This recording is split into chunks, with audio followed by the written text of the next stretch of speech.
All right, we'll give a second or two here to make sure that we're going live okay and everything on YouTube is working. Okay.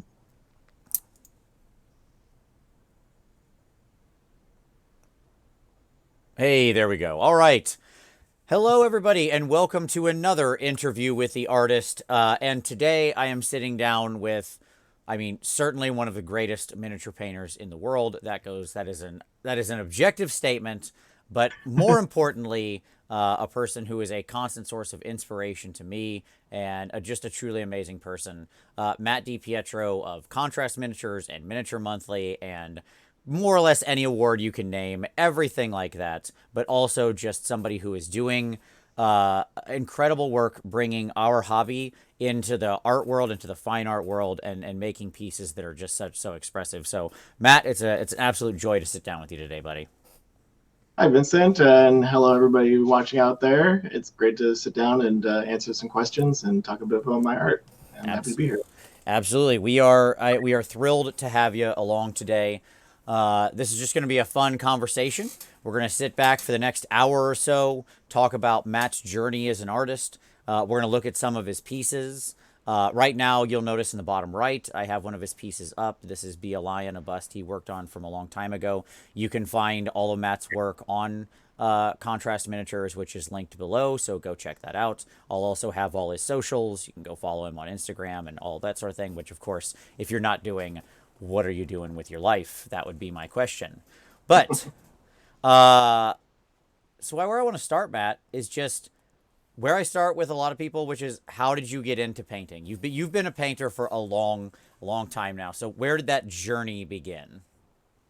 Well, I think the journey originally began just building scale models with my dad, and it was something that he was into, building airplanes and tanks and that sort of thing. Something we could do together, and we started doing that pretty young, probably around 6 or 7, building models and things like that. Also had a ton of Legos growing up. So I felt like, and we would not just build the plans for the Legos. We would, build that first, but then eventually just take it all apart, throw it in a Sure. bin, and then my brother and I would build these gigantic, like elaborate cities in our basement. Just lots of things like that. So what you're saying Um, is the Lego movie was actually based on you and your story. That's what I'm hearing here. I think it's based on a lot of us, but yeah, we had something like that. We were all building, big towers. We had our own like houses. We were trying to get the best little bits for those, and I don't know, it was fun. But then my mom is also an artist. She does these very elaborate fine art quilts. So think Nice. like paintings that are made out of fiber art.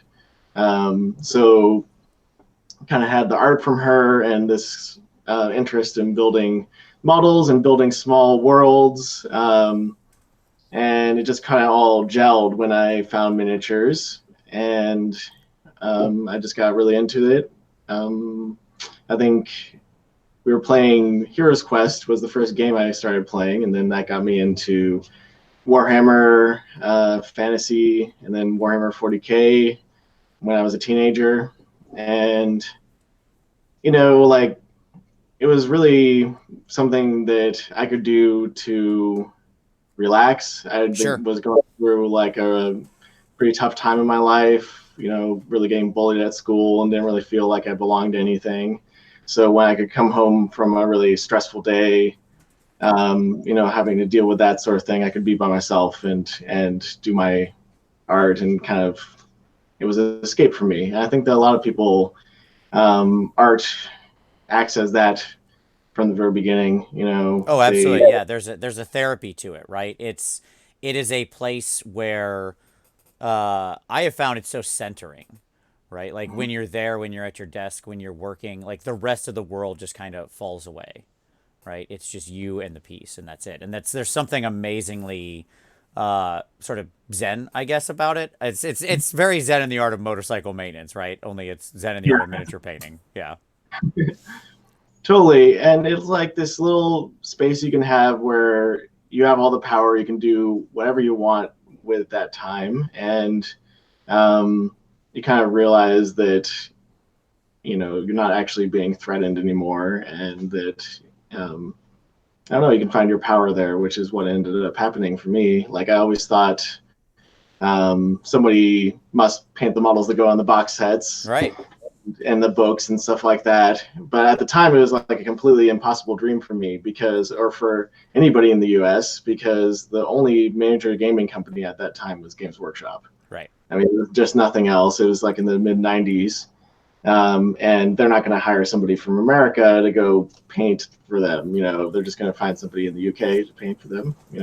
Obviously. Right. So I always thought it was kind of like this insane dream, but I still kind of held on to that because I needed something, and I was really into the painting and also the gaming aspect. I gamed a ton back then. It was really got really competitive.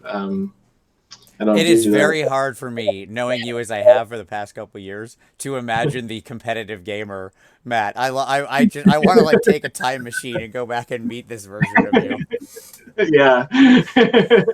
Yeah, it's like it's a little weird for me too. Like I feel like maybe just having a lot more competition in my own life just in general, Sure, through sure. job and through competing in major painting competitions, all this stuff. It's like I kind of have enough competition. I don't really feel like I need to be, competing with people in games, but I still really like gaming, but more cooperative experiences, Right. role playing games, cooperative board games, or video games too. That's kind of where my gaming side of things has moved. I still enjoy painting gaming models, and I love all the like sci-fi worlds and all that stuff, and making the models look great. But I don't game as much with the competitive scene. It just really like started to feel like too much It becomes a competition. treadmill, right? That you can't run forever. That's right. Yeah, yeah.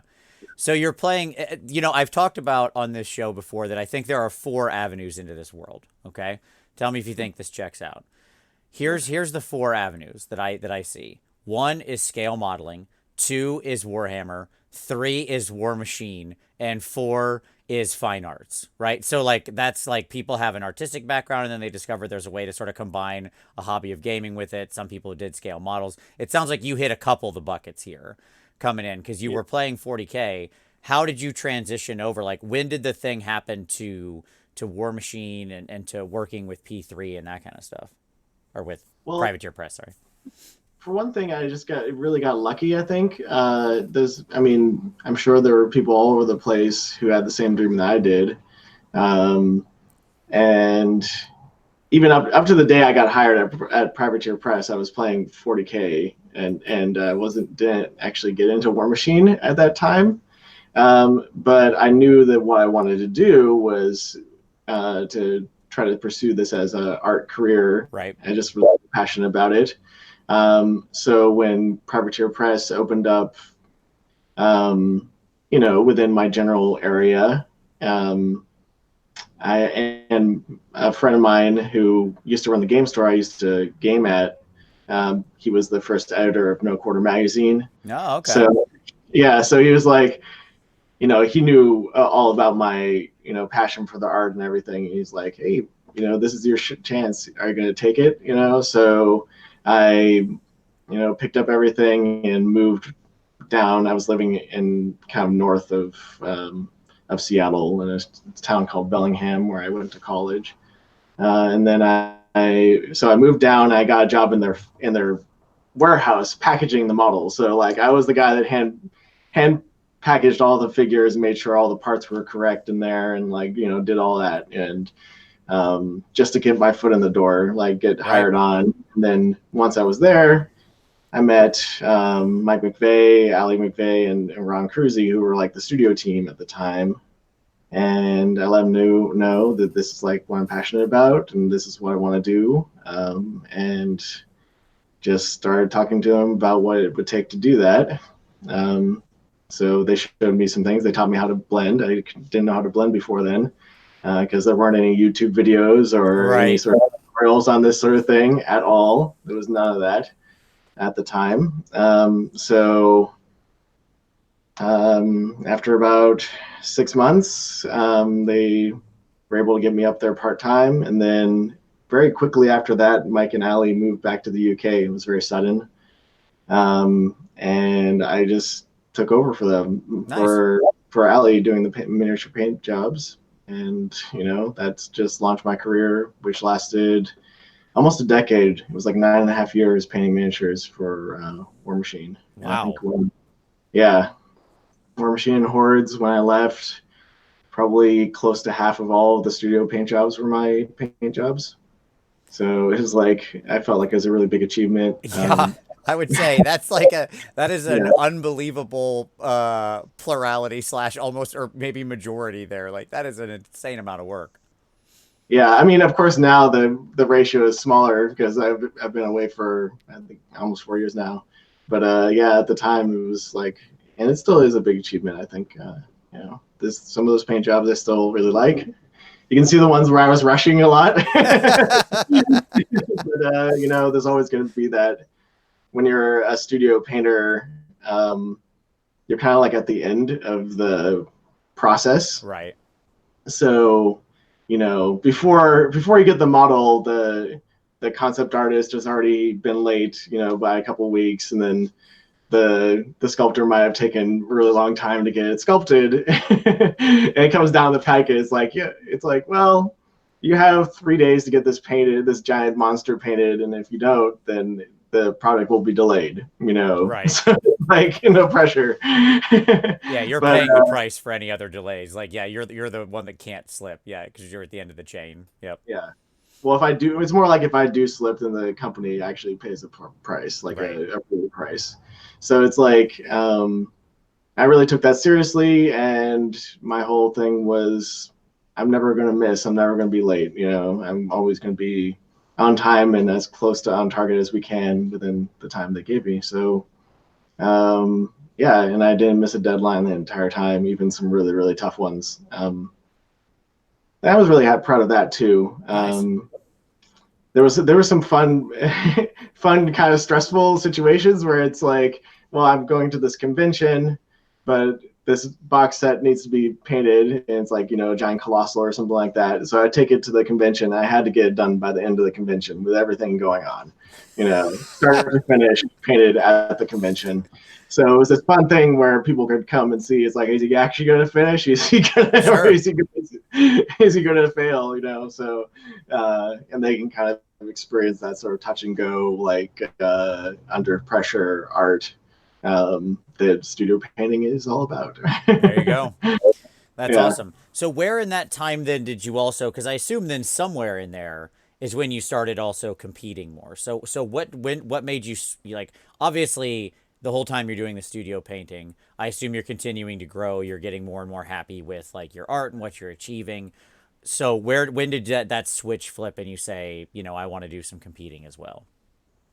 So it's interesting because, like, as a studio painter, you're kind of off the hook. You don't really need to compete to get your name or your like art out there. So for a number of years, I didn't compete, and the only competitions out there at that time, the earlier part of my miniature like career at Privateer Press, was still, I think, still game. I think there was still Golden Demon.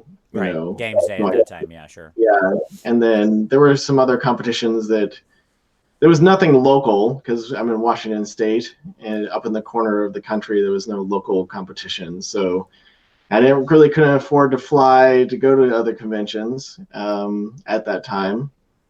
So I didn't end up competing for quite some time. I kind of wish that I had maybe done a little bit more competing at that time, but maybe it was good in the long run. Everything kind of happens for a reason, I guess. But for me, it was really Crystal Brush that got me competing again. Gotcha. I, yeah, I had competed before I got the job at Privateer Press and won a Golden Demon in 2002.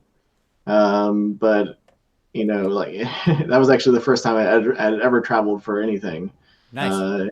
at all. Like I'd ever traveled by myself, so it was pretty cool. And I think it was like 18 years old.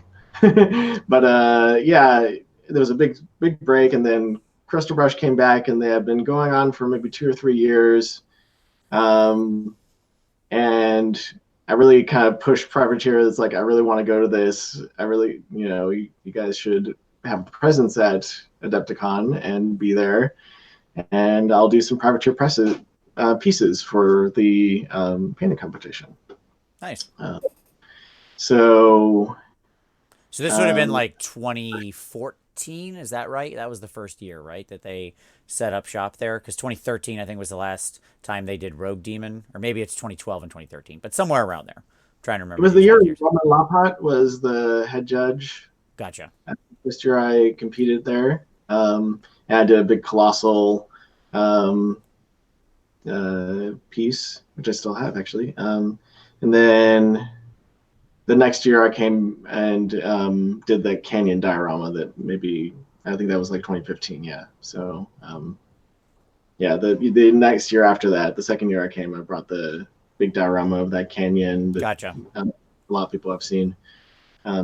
If you haven't seen it, check out the website. Yeah, that's like still one of my favorite pieces. Just because I was doing something really crazy, that pushing myself outside my boundaries, and that's what I really feel like you should be doing when you're competing. And competing, like, it would have been really easy for me to just stay as a studio miniature painter and like be happy where I was at with my painting and being able to do it as a career and do it professionally. And there was that, but I'm always like, okay, I want to push this further. I want to do something different, maybe something different than what I see out there. And so instead of like looking at somebody at other people's work and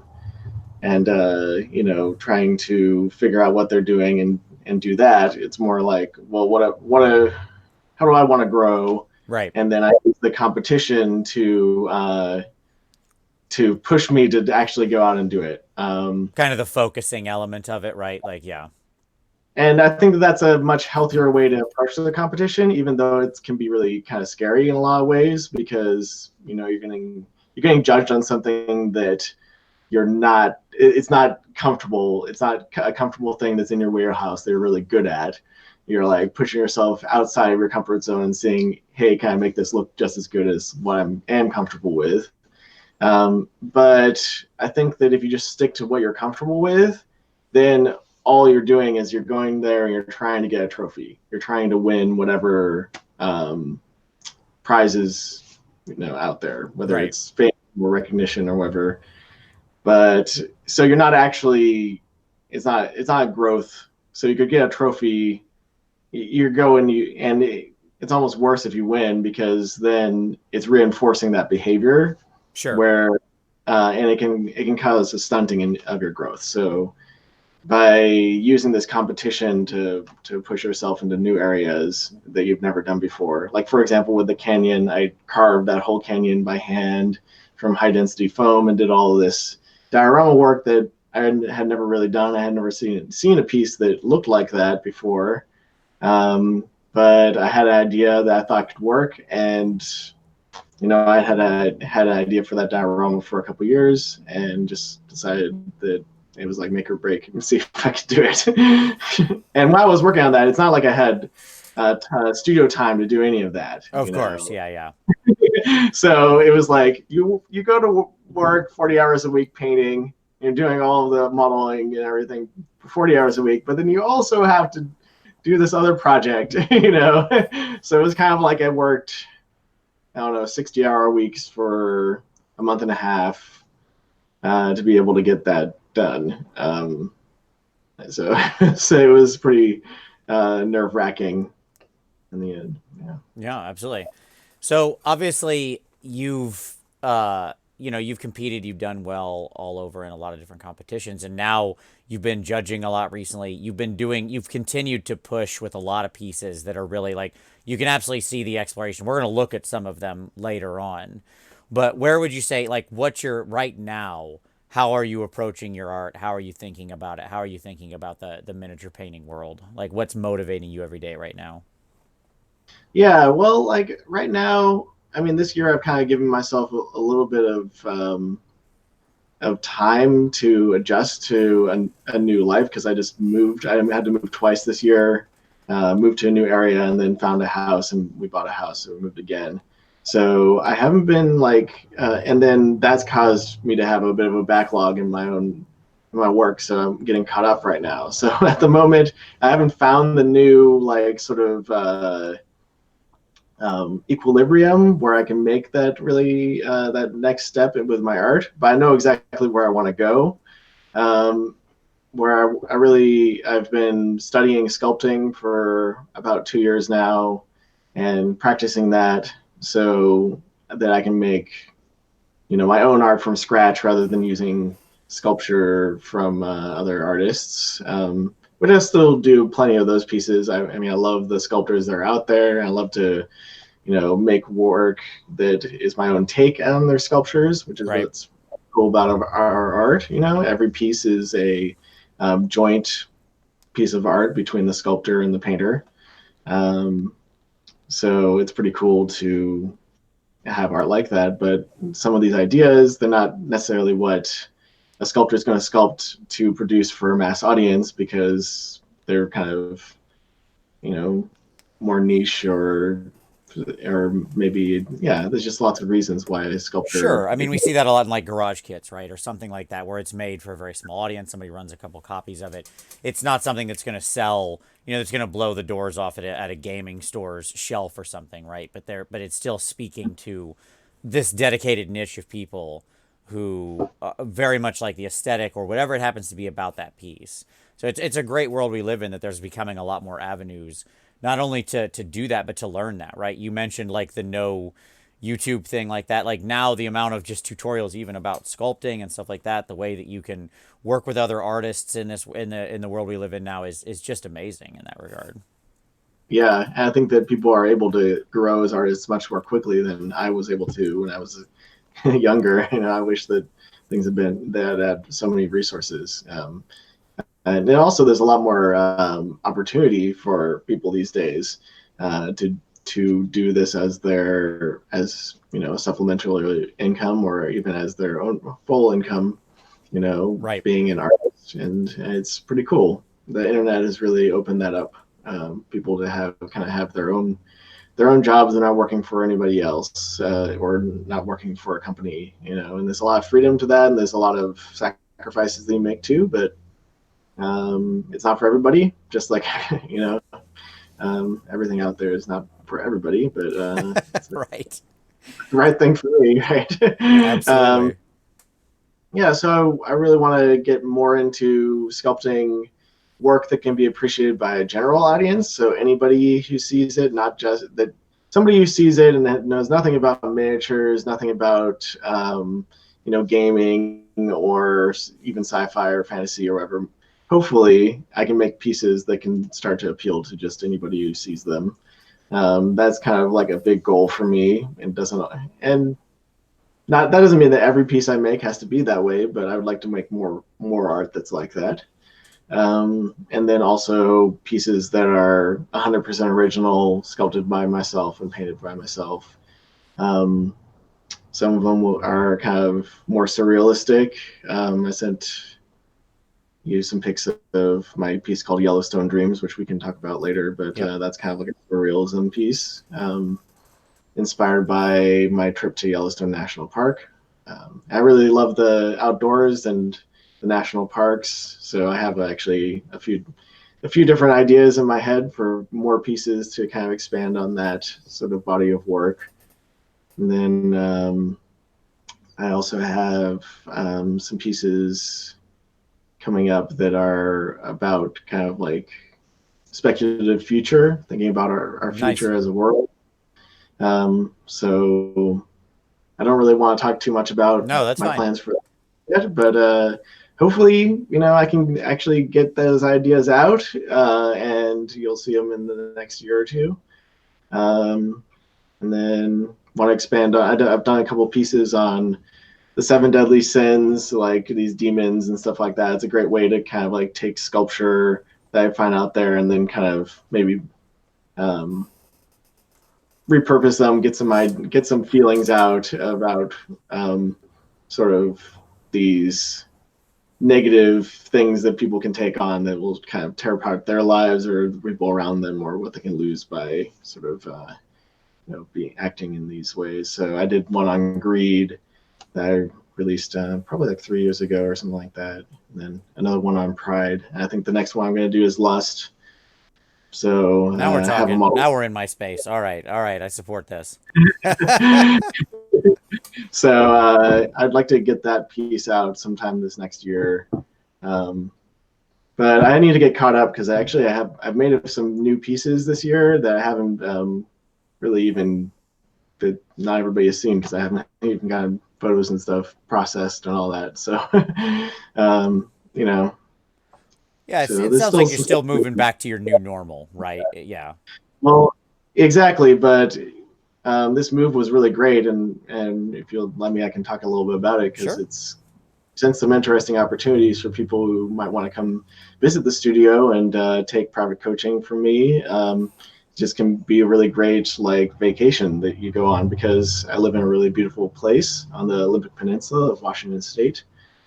We're just like really close to amazing forests, amazing mountains, and the ocean. I can see the ocean from my house. Actually, like I open the window, the curtains behind me. That's my studio there behind me, and then I can just open those curtains, and you can see the ocean out there. So that's pretty Nice. cool. And just like a block from a nice beach that I can walk on when I get stressed out or I need to take a break. And yeah, it's just a really nice place for people to visit. I've already had a couple students come and visit me here, and we just really had a great time. So, and that was a big part of moving.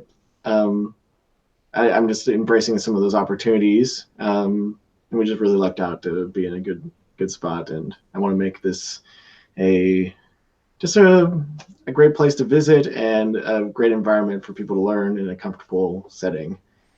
Well, that's awesome. So, Yeah, I've been following, and I know you've been sharing some of the work that some of your students who have come to you for the private coaching have done, and it's amazing.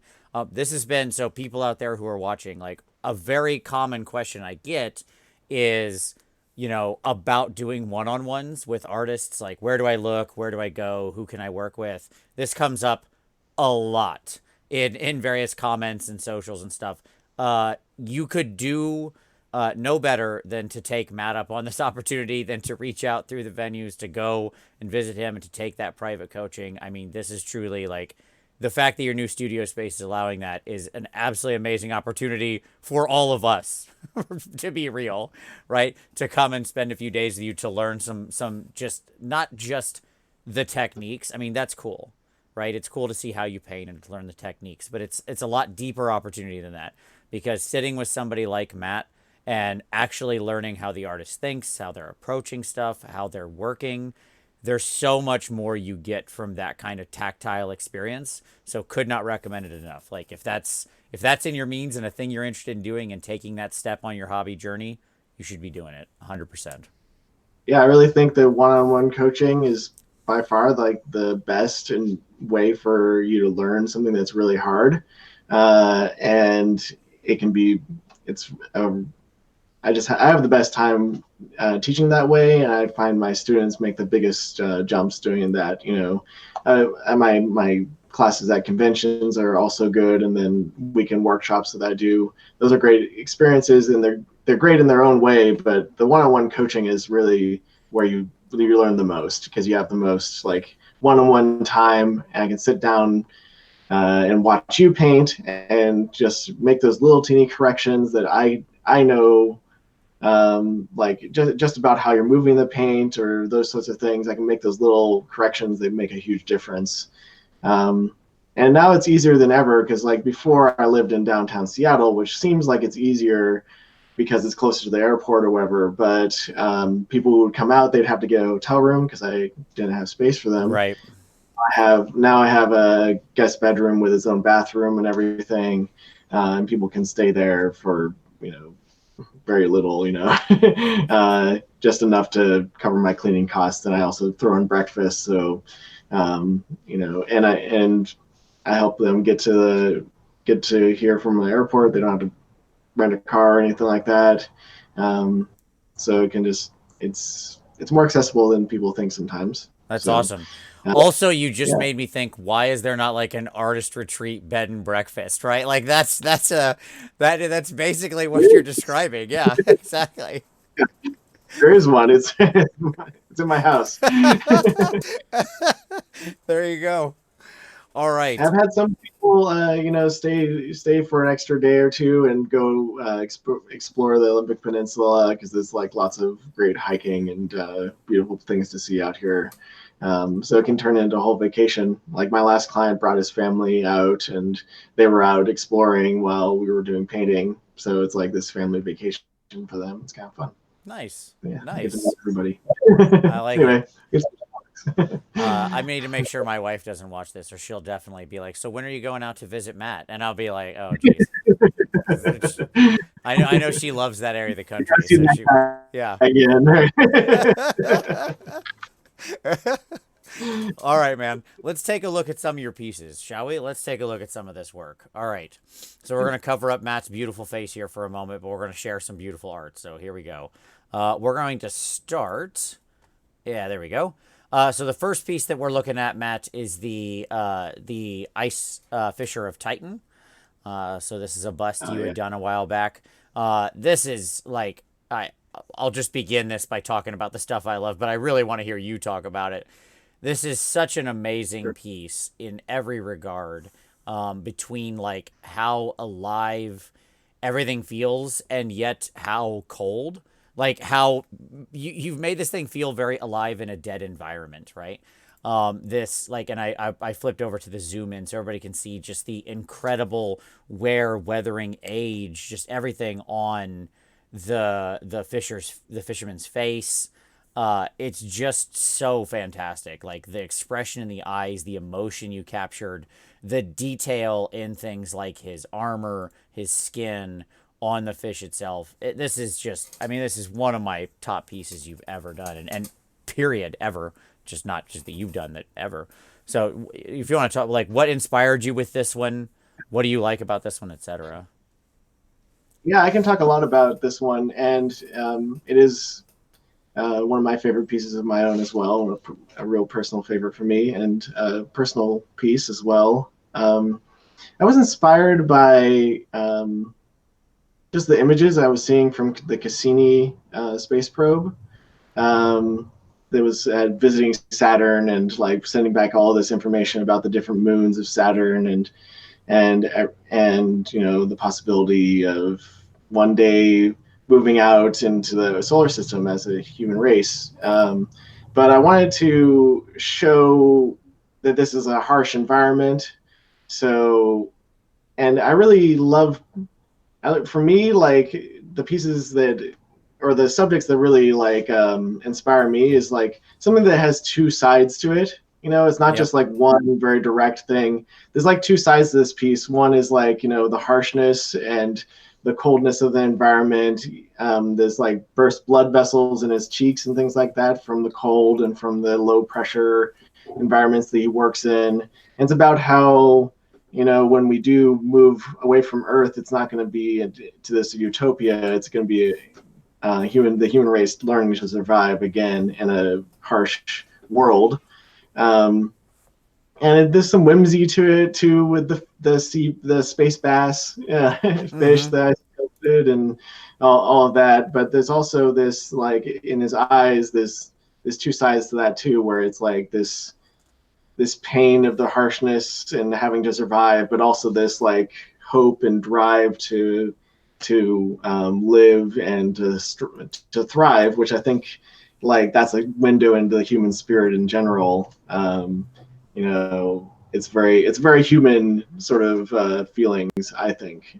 So I just tried to capture those two sort of um, different things within the face and within the emotion. And a lot of my pieces, I really feel like they're doing the best when I can do that, where I can have like two kind of different emotions balancing each other. Right. The piece is a custom piece made from two different pieces of art, two different sculptures by Roman van Begart.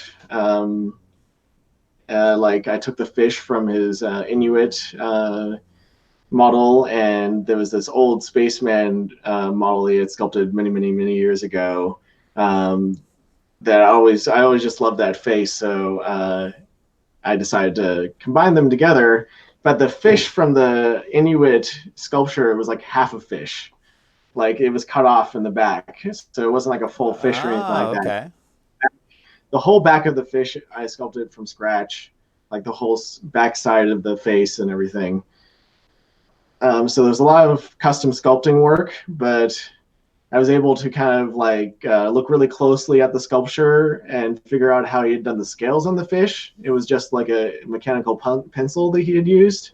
Gotcha. So, you know, that's how I was able to capture the scale work perfectly, and I was able to kind of take it all, like deconstruct how he had sculpted it and do the same thing.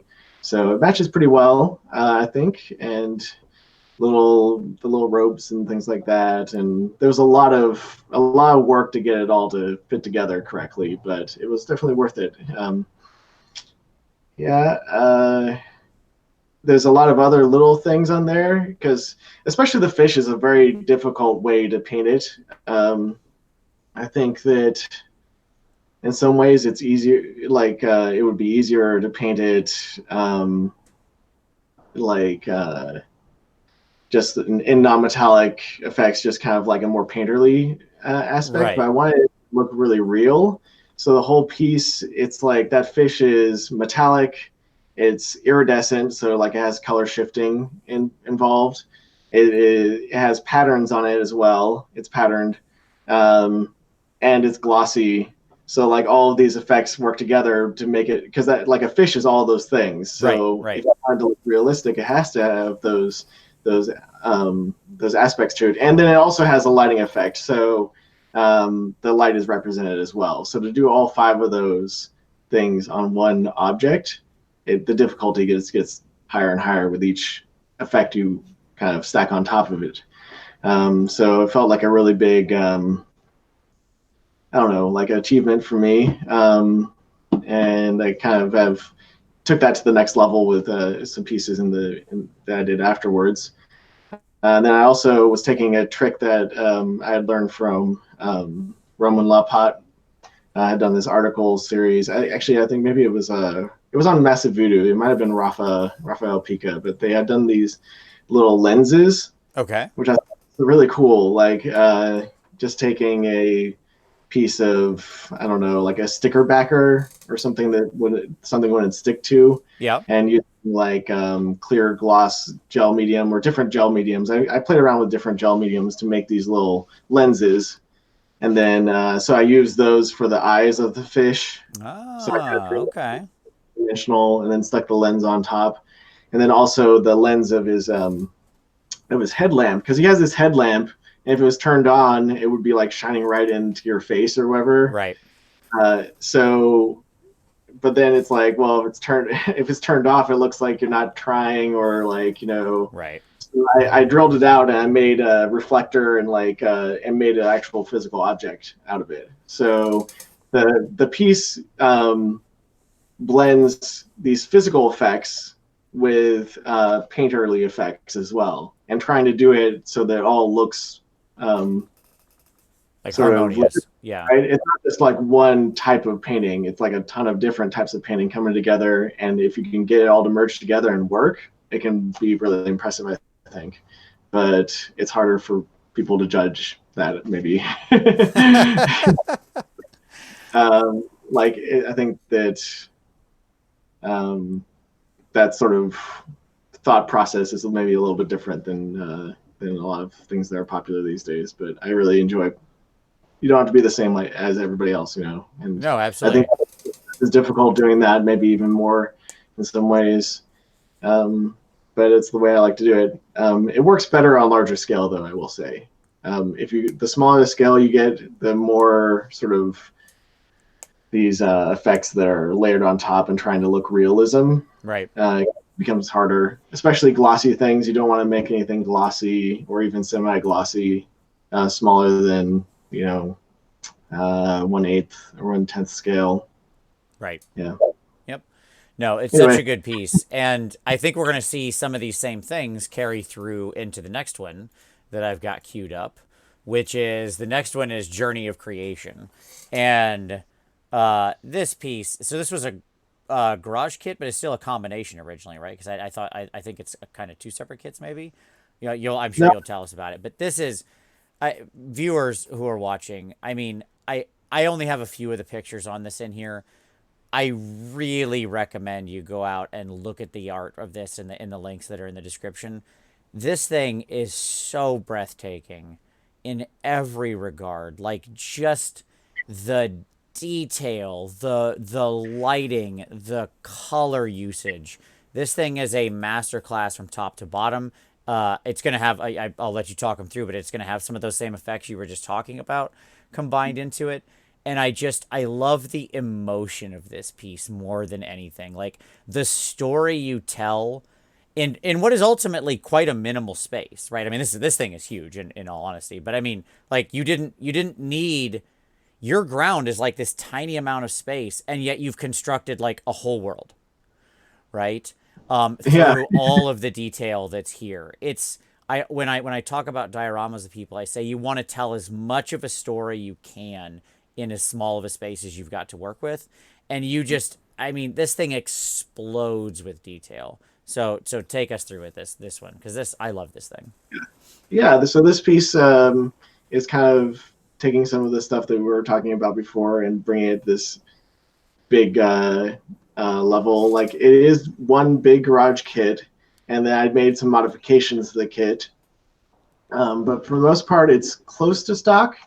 But I did do quite a bit of modification to it just to do some crazy things. Like, for example, I took a big power drill and drilled into the eyes to make them three-dimensional objects, like we were talking about with the previous piece. Only with this one, it was big enough where I would actually do a resin pour inside each eye, and had the resin kind of bulge up. You know how it has that, it has more surface tension. So Right. actually either have a meniscus or it could bulge up if it was bigger. And usually people have the meniscus because they're worried about it overflowing, but I kind of pushed it right to the level where it's like bulging up really big and making this lens just like a fisheye would have. And if when you move from right to left on the figure, I think I included a video, but maybe people can see on Instagram the same video where the eyes almost look like they follow you because they're actual three-dimensional objects. Um, so those are some of the modifications I did, but the story behind this piece, that I was trying to, I had a narrative in my mind when I was kind of coming up with the ideas when I had the kid and everything, and I just thought it was this story about how every 1,000 years a child is born with the power of creation, the power of God to create whatever comes into his mind. Um, and the last time this happened, the child was born into a world of war and pain, and that's where the demons of that world came from his nightmares, from him being subjected to this terrible world. So when the child is born this time, a protector comes and is taking him to a place of refuge where he can dream beautiful things about the world and make it a better place. And I think that it's kind of, so this is like the picture of that journey, the Right. journey of him to across this desert to safety with his protector and his sister with him. And but so that's the story I was trying to show here, and he's created this fish to ride on, and like you know he's creating these little butterflies, um, like so the kid has I think over 30 butterflies all over him. There's like butterflies in the hair of Yeah. the warrior. There's like butterflies all hanging out on the top of the canopy where it's warm, where the butterflies would want to hang out. There's this little lantern in the kit that it comes with. It was made in clear resin. and I added some sculpted flowers to the bottom of it and changed it into a hummingbird feeder. So like it looks like it's full of liquid, and I sculpted a little hummingbird that's attached to the feeder, feeding off of it.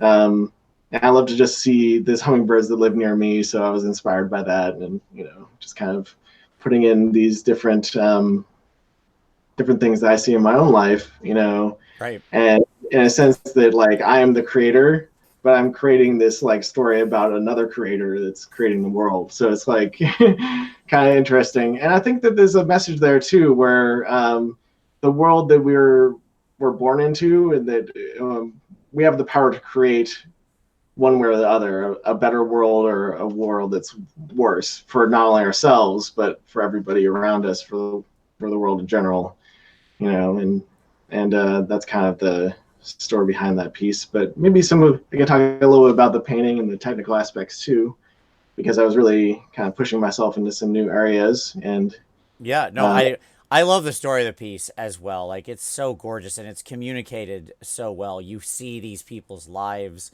on this thing, on this flying fish. I don't know what to call him other than a big flying fish. But you see like their lives with them on this journey, and you get the sense that this is like a long road that they're on, right? From everything you see here. mhm. Yeah, and that's why it's called the journey of creation. It's like maybe a journey that lasts the whole lifetime. But in any case, the thing I was really pushing myself on was like to build off of some of the effects I was doing with the fish from the ice fisherman, and a lot of the things I was growing with my freehand stuff, but then to layer on top of that really complex lighting situations, Right. that a complex lighting situation that is like real life.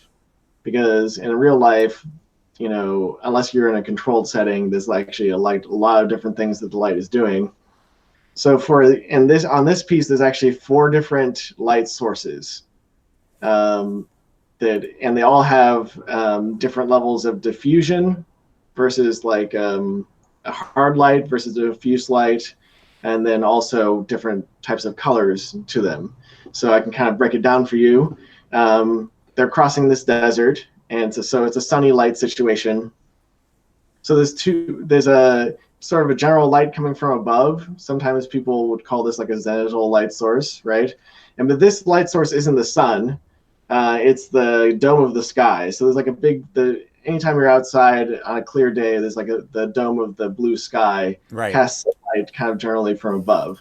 So there's kind of like a really diffuse blue light coming from above.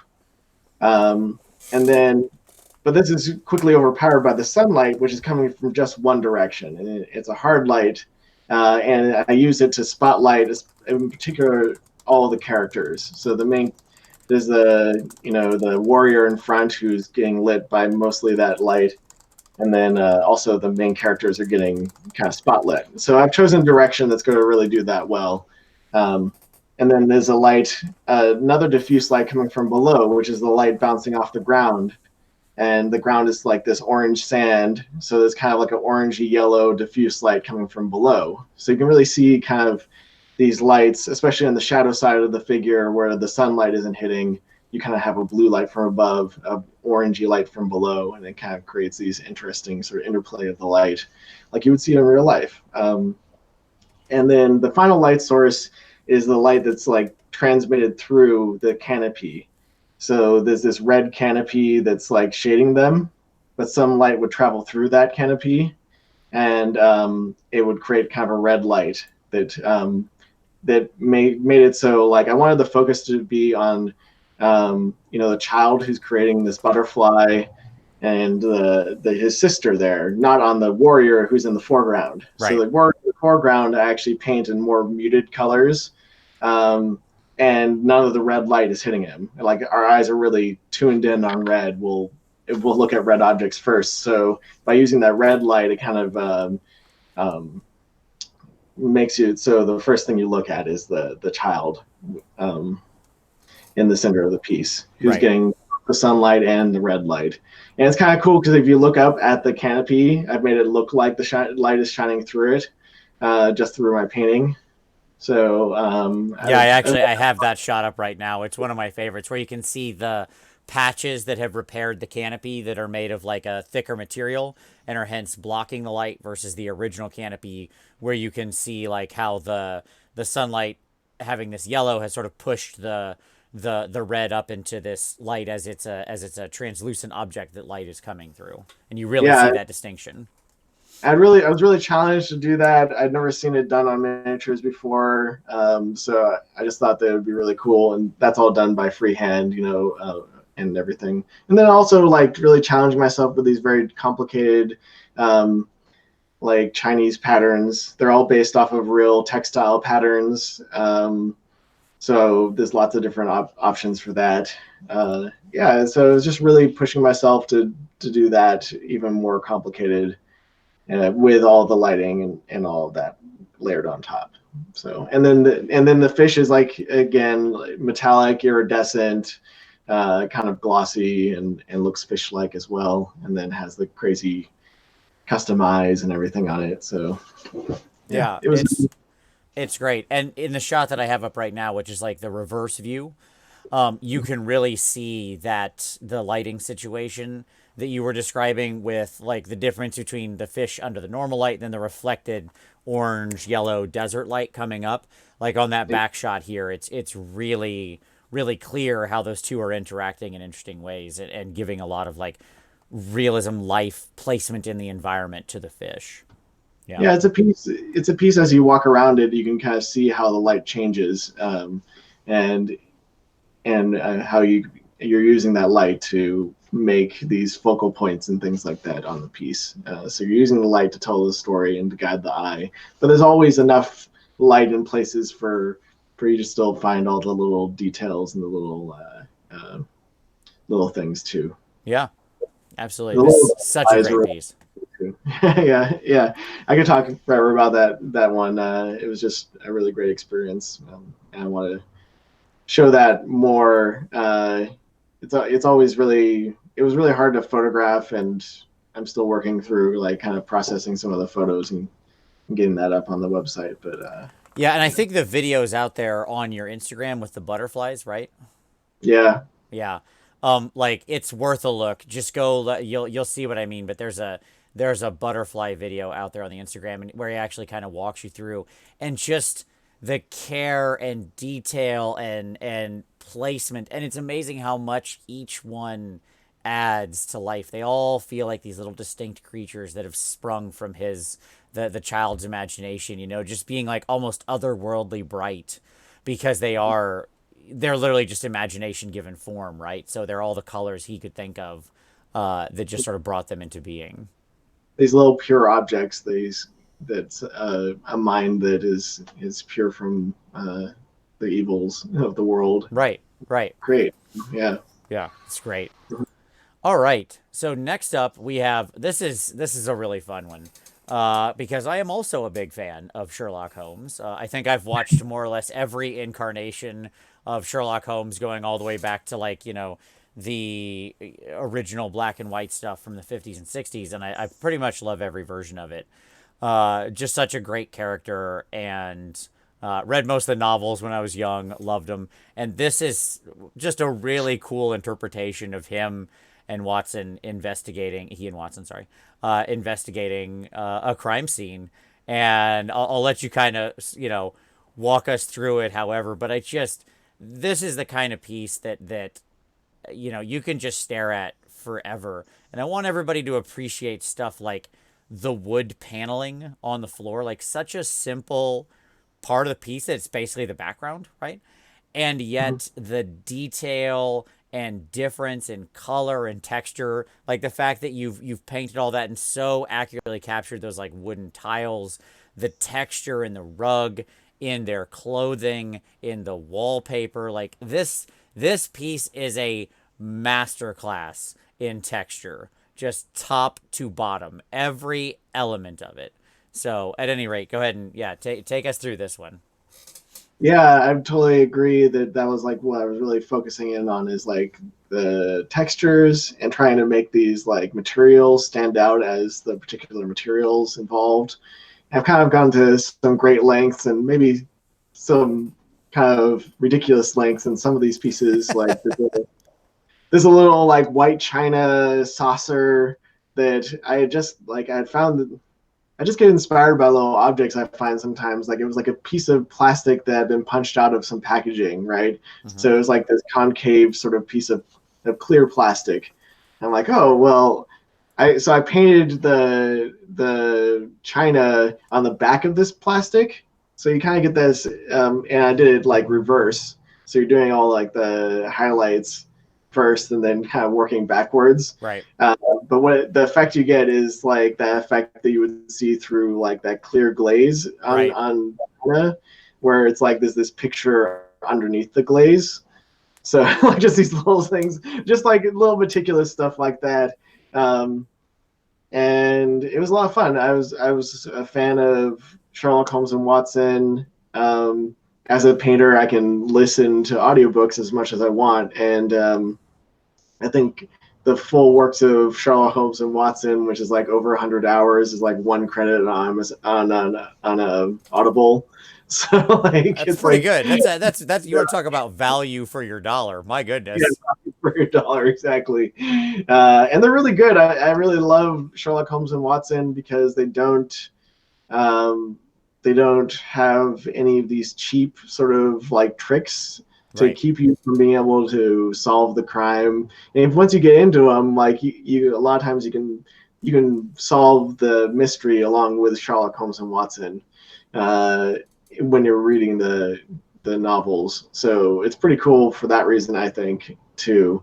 And they're complicated, but they all like really have internal logic. They're not going through any cheap sort of things, Right. and none of them have like supernatural stuff in them at all.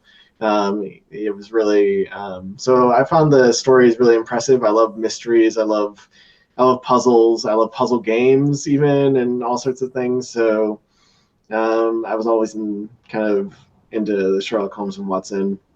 So when I got the opportunity to do this diorama for a client, like I really got into it. Where it was like I wasn't just going to have them standing in their drawing room. I wanted them to be at a crime scene, and like you don't. I wanted to have just the hint of like a world outside and maybe like some little clues that you could pick up. Maybe you can't tell the whole story because you. Um, Originally, I wanted to have like you be able to solve a mystery by just looking at the diorama, but when I started working on it, like you kind of quickly come to the conclusion that you can't actually tell a whole mystery story in this way Right. because Sure. you don't know who the person who was killed was, so you can't determine like who a suspect would be or Right. whatever. But there's just these hints, maybe like the window that's cracked open, or like I have a key that's hidden behind the clock that you can see if you look in the mirror, stuff like this. Just these little things like that. Maybe you have these ideas. I don't know. I just kind of wanted to have like the hints of the mystery and everything, Yeah, and then one of my favorite little details, speaking of the minor clues, I flipped over to a shot here with the void in the bottom right. Or what bottom right as the viewers are seeing it right now. Like where there's dust around something that was moved, right? Like yep. that. Such a like little clever, awesome detail. Yeah, I did. I just there's so much little nuance to this one that I really love.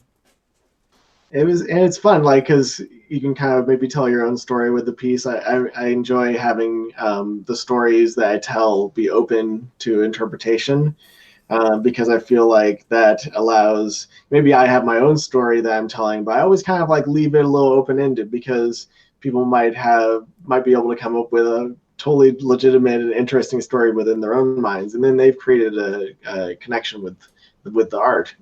Right. Um, I feel like art is about making that connection between the audience and the artist, or what the artist's subject matter is, and the audience. One of those things. Yeah. Absolutely. Yeah. Yeah, this is such a great piece. And, I mean, I've said that pretty much about everything because they all are. Oops, went back too far one. Uh, just like even the fact that one of the things I really like that you captured here is not just the difference in the textures, but that the textures all feel contextually appropriate to like the materials of the theoretical time period this is set in, Sure. right? Like the wood paneling does feel like wood in this old house. You know what I mean? Like the type of wood I would imagine was there. The sort of like tweed in their pants or in whatever material that is feels like the slacks and the vest and the coat, the heavier fiber, right, that would have been made and available in this sort of like late 19th century Victorian area time period. Even the nature of like the walls and the wallpaper and the aging of it, right? Where there wouldn't have been as much sealant against moisture and the ability to keep that stuff out. So there would be these kinds of like light streaks and, you know, minor mold effects that had come in, even in a well cared for house, right? So just Yeah, all those little touches. I did a lot of really meticulous background research about the time period and the materials and like what things would be like. Kind of, I figured that this person's kind of a middle class sort of person, so it's not super opulent, but it also like has so yeah, things weren't as sealed as well against the elements as part of that. All of the all of the wallpaper design is based off of actual designs. It's hand painted. Um, the carpets, the just all these things I felt like were influences on the time period, that Victorian era, Right. um, industrial era, um, and there's like a little bit of the Chinese influence with and there's a Dutch pottery, that like blue and white pottery. Yep. These sorts of things would all be kind of influences because trade was a big part of that era. It's like the global trade is something that's like fairly new at that time. So there's these little elements that communicate that. So it's kind of great when you're doing these models that are based off of history. You can learn about the history while you're making the model. And that was a lot of fun. And then also especially their outfits, really did a lot of research into it, because it's one thing to be like, oh, we need to do these textures, Right. whether they're tartan or these different things. But it's like, what is that? What are those coats made out of? It's like this felted wool a lot of the time. So like, how does that react with how can we depict that accurately? If you go really high contrast with your highlights and shadows, it's not going to look like wool, because wool is probably the dullest, most diffusing of materials. So Right. the light is really like softened by it. So if you have really, really dark shadows and really, really bright highlights, it's not going to look like wool. And it's not going to look realistic. So you have to do that balance, and actually start to realize how light responds to each of these types of materials, and then how to combine that also with the freehand and still have it look like one thing. So it's all just a challenge, but I learned a lot from the piece, and I think that it really works. Um, Absolutely. Absolutely. Yeah. It's wonderful. All right, let's take a look then. We'll shift gears completely. We're going to look at a little fun piece. yeah. So this is a little robot creating art. He is a you have painted a robot who is painting. It's Inception. Yes. Yeah, the whole idea behind this is it's like kind of a post-apocalyptic scene. So the robot is an artist. Maybe he was created by man to be an artist, or maybe he has like kind of the soul of a person, or the mind of a person inside of him. Who knows? It's kind of up to you. But he's like painting a sunset with these skyscrapers falling into the ocean. Um, so I just had a lot of fun with this. Like, this kit is really like very basic, and all of the pieces are separate. So like every joint is movable, which is cool because you can create a really, really realistic pose without having to cut the model up. Right. But also, like, it's hard to work with because anytime you're trying to stick multiple joints together at the same time, it becomes a problem. So it was a difficult challenge to have that emotion of contemplation and considering his work of art. The kind of pensive look on his face where he's like thinking about the next thing that he's going to do, and have it be with a robot that's not human. So just trying to like convey that with the pose itself. Only you don't have the expressions or anything like that to do it with. So I feel like it achieves that. And then there's a lot of custom work too, because like that whole palette I made from scratch. A Scratch built that. A Scratch built a little paintbrush in his hand, and and it was fun because I was like, well, where is this like robot? It's post-apocalypse. Where is he getting his paint from and stuff like that? Is he going to have like a bunch of paint tubes or cans like strapped onto him or whatever? But I decided to have a robotic solution to it. Sure. So he's got a backpack with the primary colors in there, and they feed through these lines that you can follow to what amounts to kind of a print head on the Ah. palette. Yep. So the idea is that the print head would mix each of his colors robotically and then deposit them on his palette for him to use. And you can kind of see how the little like mixing head has a little track that would go back and forth on. And then you can see his brush strokes and like how he's been working the paint on his palette and all this stuff. All these little details that we do as a painter, I've like put in tiny miniature. And then the painting itself is really small. It fits on top of a US penny. I don't think I sent you that picture, but it's on the website, so you can actually see it, like how tiny it is. And it's all hand painted. There was no printing involved or anything like that, and it was just this great challenge to work in that super small scale. I'd like to do more pieces like that. Just I haven't gotten the chance to do more little tiny paintings or whatever. Sure. But it's been it's still one of my favorite pieces. It was really fun. It was done a number of years ago, maybe like four or 5 years ago now. So I feel like I could do the sunset lighting better now, but it still doesn't matter to me. I Sure. still love it. So It's still so cool and so expressive. Did you ever watch like recently on Netflix there was a little not three part. It was a little like animation series called like Love, Death and Robots or something. Like yeah, totally. there's one with like the three robots taking a tour of a human city in the Yeah, post-apocalypse, right? This guy reminds me of like somebody who would be in that world, right? He's because they all had very humanish personalities, right? And this is like an artist from that world. exactly. Like I loved that. That was my favorite sketch of that series. I really liked that. It was so Absolutely, funny. mine too. Yep. I That won't. was I good. won't give the spoiler away, but I'll just say it involves cats, and the robots are surprised. That's what I'll say. It's worth a watch. Yeah, you should All watch that right. one. Okay. So then, second to last, because our last piece I'm real excited for. We're gonna save it for last. But the Okay. second to last piece is the Conan bust. So this is a very very muscly fellow here. Yeah, he's a tough guy. Yeah, I always really, for whatever reason, Conan the Barbarian, that movie with Arnold Schwarzenegger, like it, it made an impression on me when I was younger. I just really think it's still one of my favorite fantasy movies of all time. It's got everything in it, so I just really loved that piece. So I liked Conan from that. And then I also have been really inspired by Frank Frazetta as an Right. artist.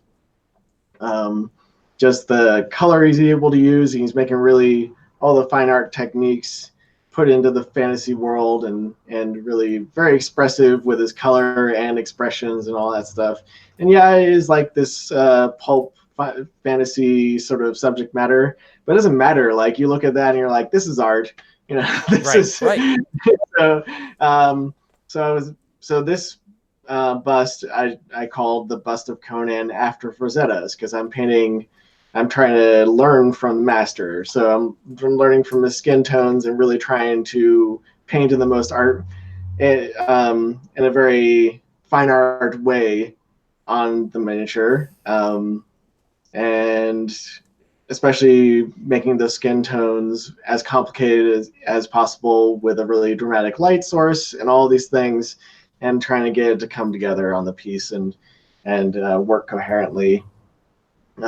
So it's one of these ones where I really pushed the painting of the flesh tones to another level and testing to see where I can go with different flesh tones, Right. because I had come up with this method of doing the flesh to make it really look luminous and everything. I'd really taken that first step along that path with the ice fisherman, but like, can I do darker skin? Excuse me, like darker skin. How far can I do this luminosity with like really strong light sourcing?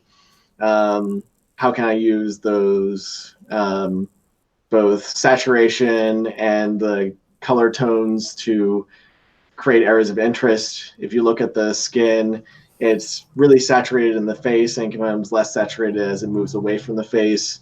So that reinforces the lighting that's on the figure. That's reinforcing just the focal point. So if you look at the piece, like the whole thing is just like browns and grays.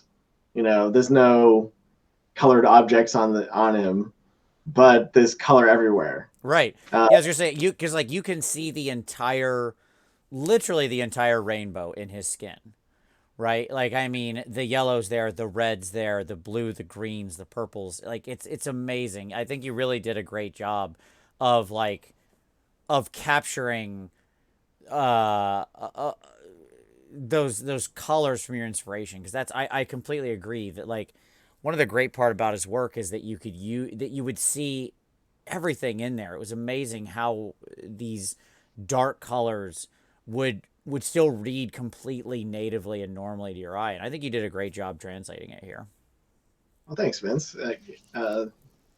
Glad you like it a lot, and it was a lot of fun to do too. Um, and I really like teaching this method of doing skin too. So maybe we can catch me for a weekend workshop or something like that. Hoping to maybe schedule some flesh painting tutorial workshops coming up this next year around the country. But yeah, it was a fun challenge to take what I was already doing and be inspired by Frazetta and make it all work on this piece, and not using, I don't know, like you can, yeah, like kind of hiding all those colors in there and making brown interesting. Right, right, right. You're an artist when you can make a brown piece interesting, I guess. Yeah.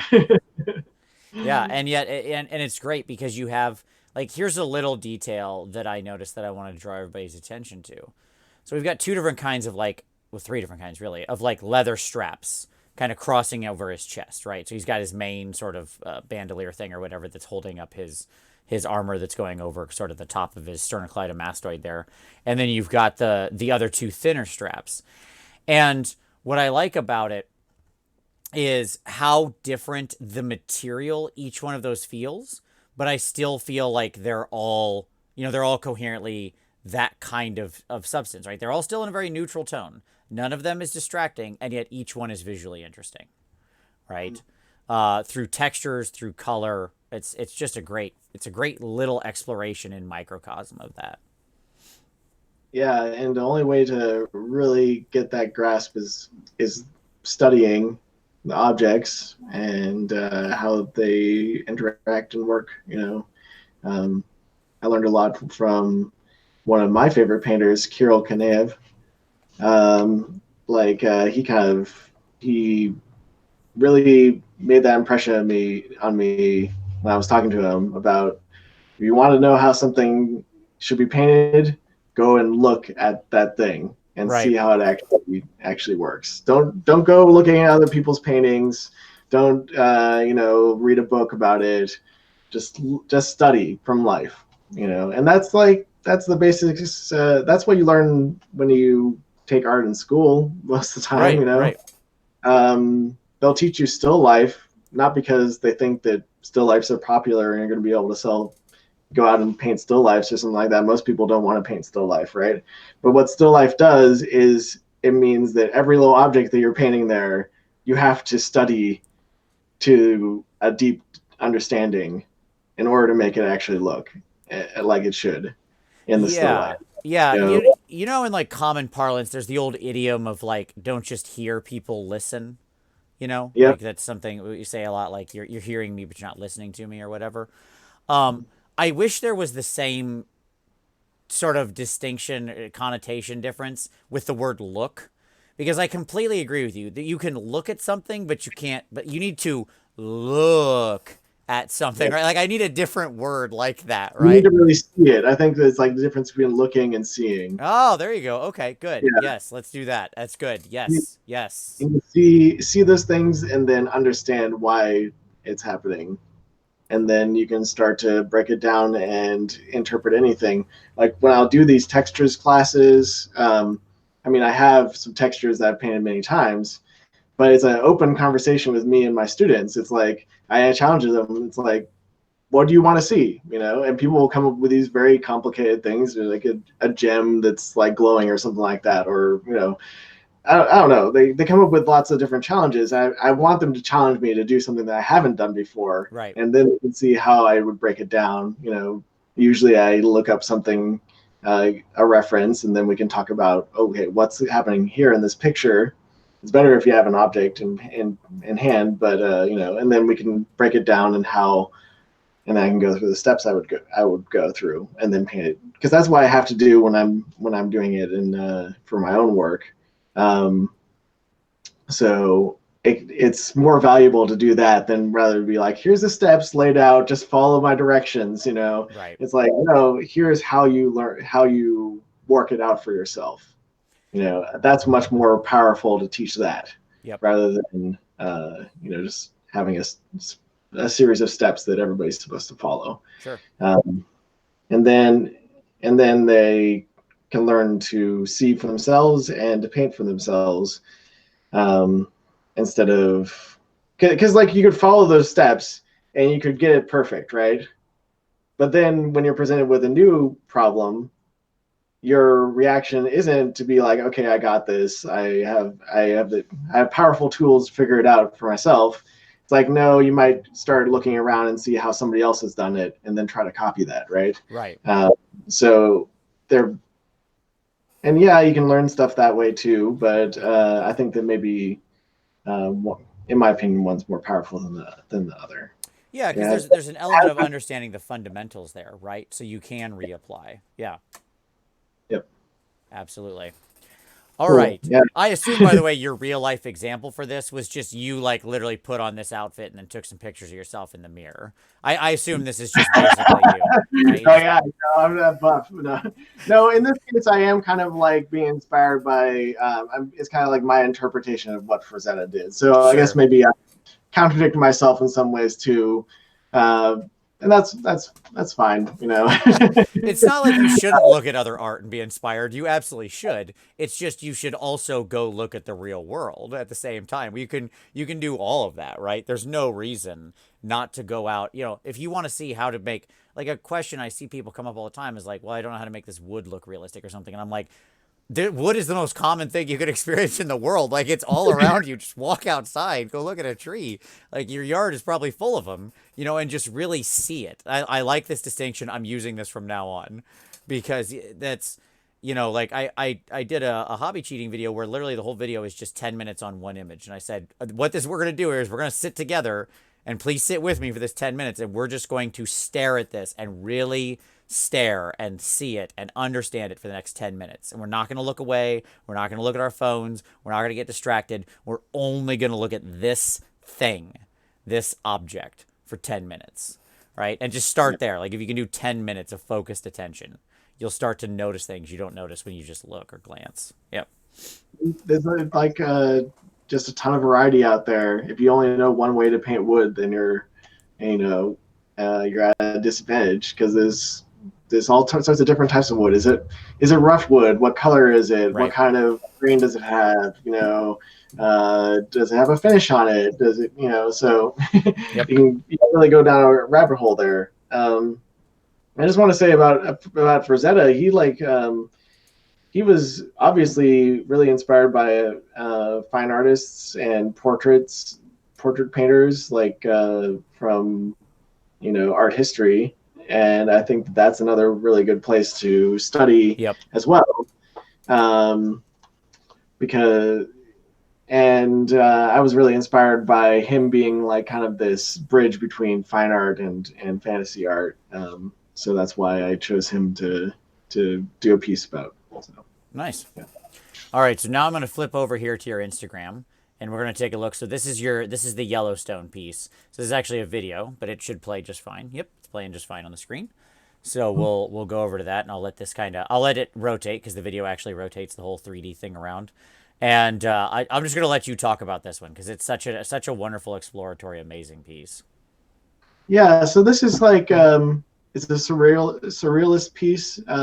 Inspired, I was inspired by my trip to Yellowstone National Park and just like the feeling of age in that place, but also like um, it's a place that's like old and young at the same time and has Right. an incredible like geological history, and these formations that all these different types of things that are really colorful and just unique. There's no other place in the world like Yellowstone. Um, Thermal features like hot springs and geysers and these sorts of thermal features. Yellowstone has half of the thermal features of the entire planet in just one place. Wow, So I did not know that was true. That's amazing.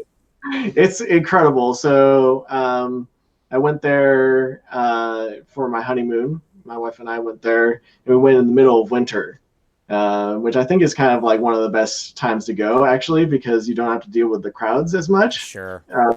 And you go in on the snowcat, and you can stay at a hotel by Old Faithful, and it's really cold there.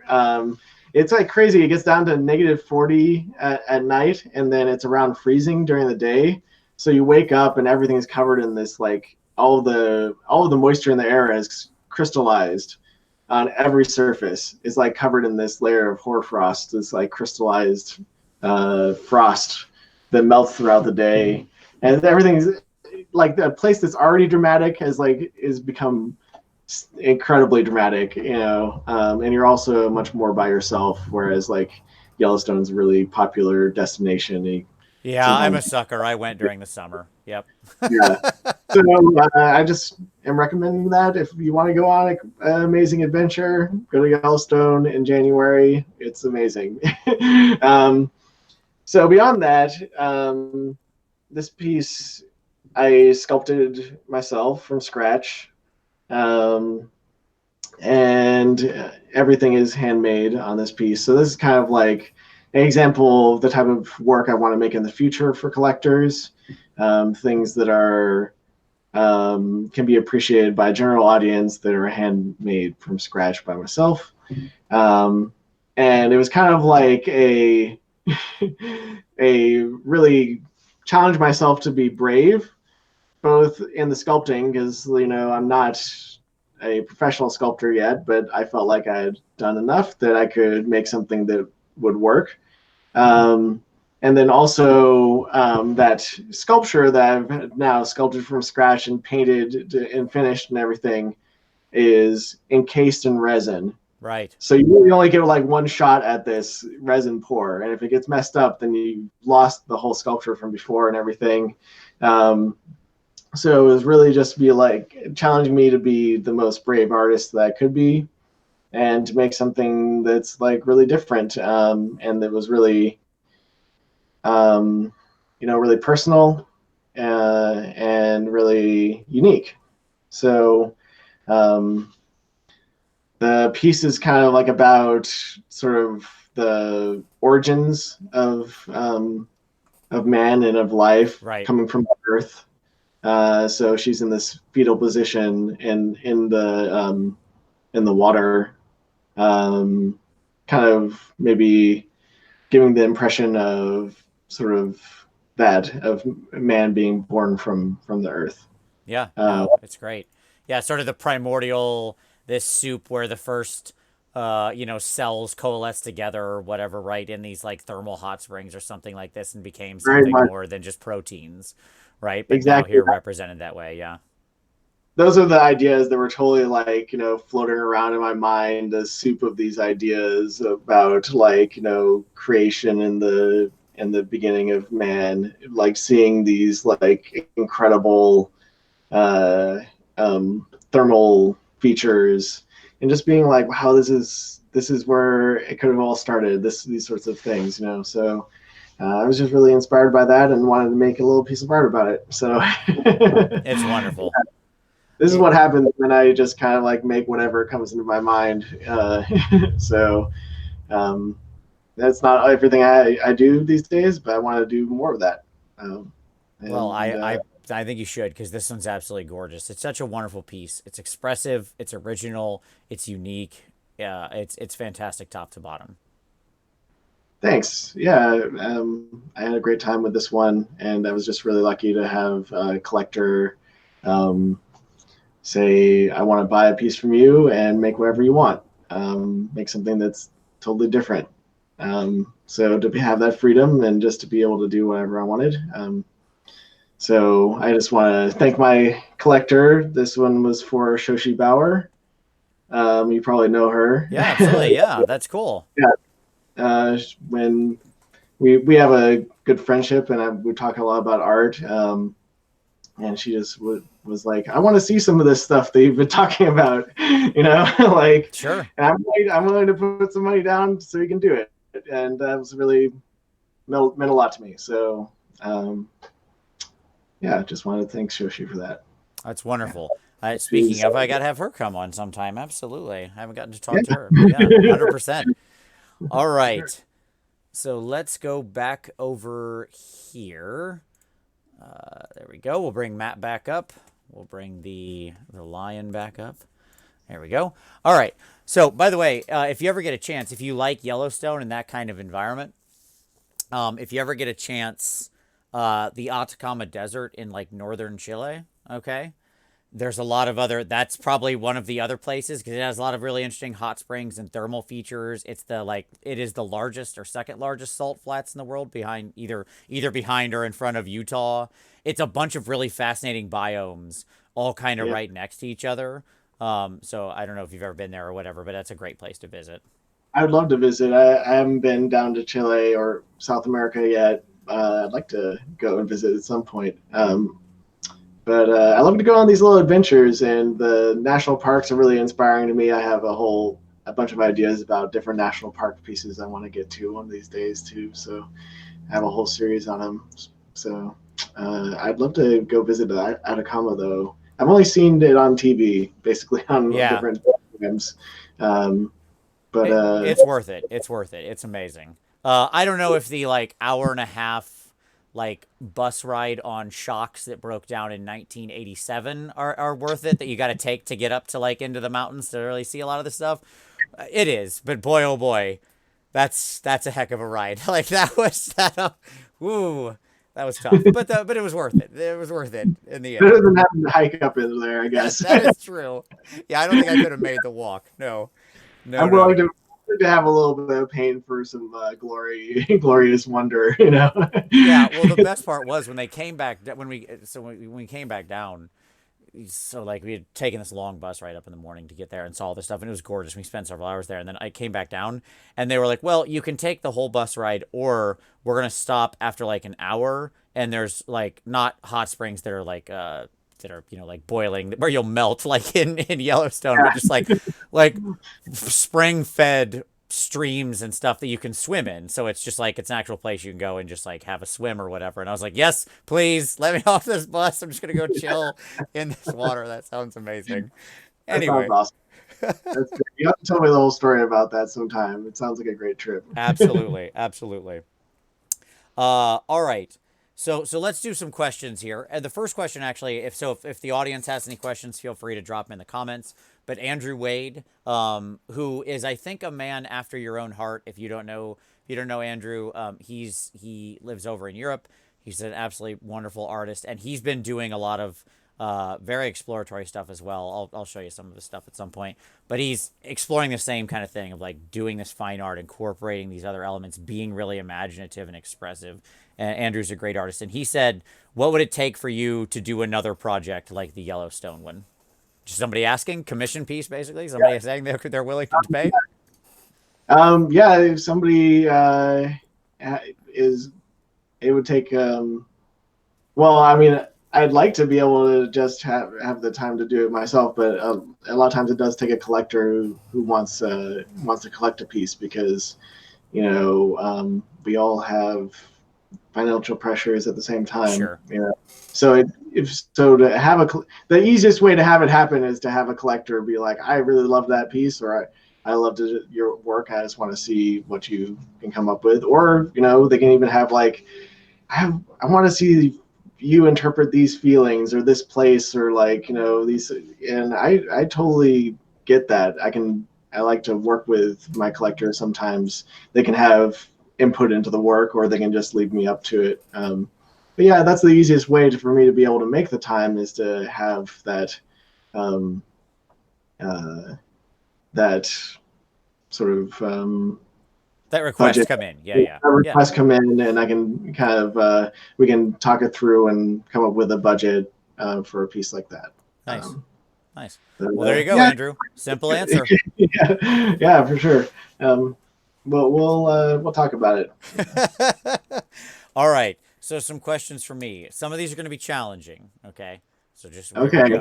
Here we I'll do go. my best. All right. Here's your first question. And this is always the toughest one for all the guests. Because you have to pick just one. Because you have to pick just one.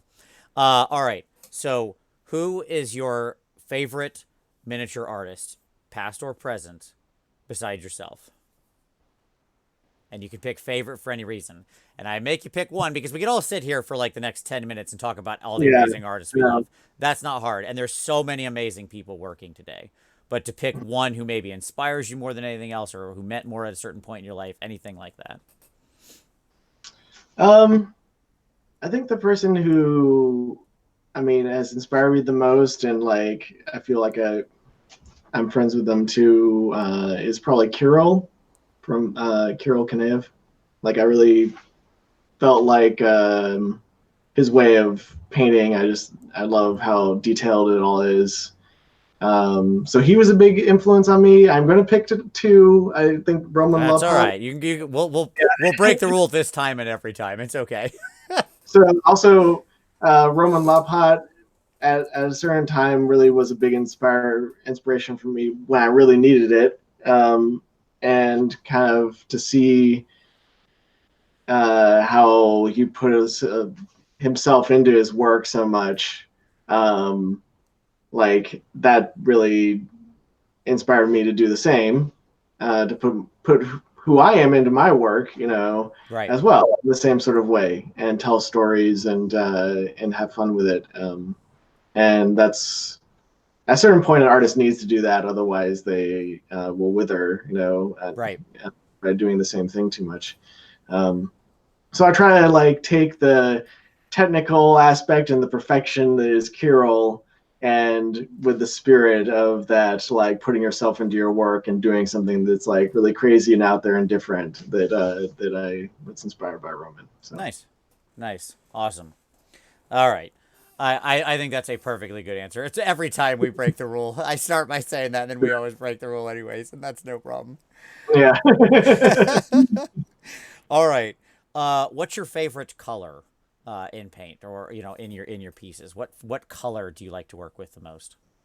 Whatever color I'm working with. I don't know. I love them all. I can't. You can't choose a favorite color, but it's like you gotta kind of have a sort of loving relationship with all of them, and I think is probably the better answer. All right, that's a totally Yeah, fair answer. That one I'm not going to put you under the gun there. yeah, You I can have a answer that romance way. with each of these colors. Yes. It's a dalliance. It's your heart's too big to just choose one there. That's perfectly Yep. fine. All right. Um, do you have a favorite type of piece or miniature or something to paint in general? And I'm construing type in whatever way you want, right? So like you can define what type means to you. Well, I think we talked about like you know these types of pieces that have multiple meanings or Mm-hmm. have an emotional connection with the audience and stuff. This is like kind of the art that I love to make the most.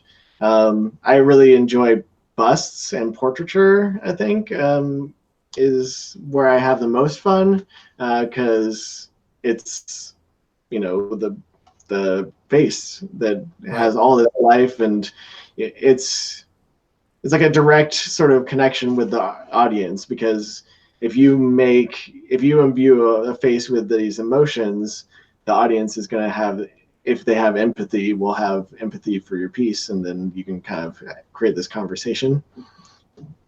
Excuse me. So like I really enjoy doing busts, but then also like dioramas allow me to tell more complicated stories. So I also love to do the dioramas as well. Nice. Yeah. All right. Very good. All right. So another question from the viewers. Yeah. You will be a judge at Monte this year, Monte Yeah. San Savino. Yes. Which means you have a role in directing the vision of the miniature scene. What will that vision be, and what do you want to take away from coming over? Well, I really want to. I'm really looking forward to being a judge at Monte San Savino. It was a really big honor to be asked to do that and to get that sort of international recognition. So for me personally, like it was a big honor for me, but it also like I think that the viewers um, really has a good sense that it also is a responsibility. Like anytime you're going to judge, it's a big responsibility, and I want to impress that this it's more than just the small technical aspects of a piece. I want to push people to be making like see the global vision of that piece first. Like, does it really grab the eye and bring you in? And so, like, I think sometimes, like when I judge, I judge on that first, like kind of the overall big Mm-hmm. compositional piece of things before you pick it up and like look for small details and technical aspects.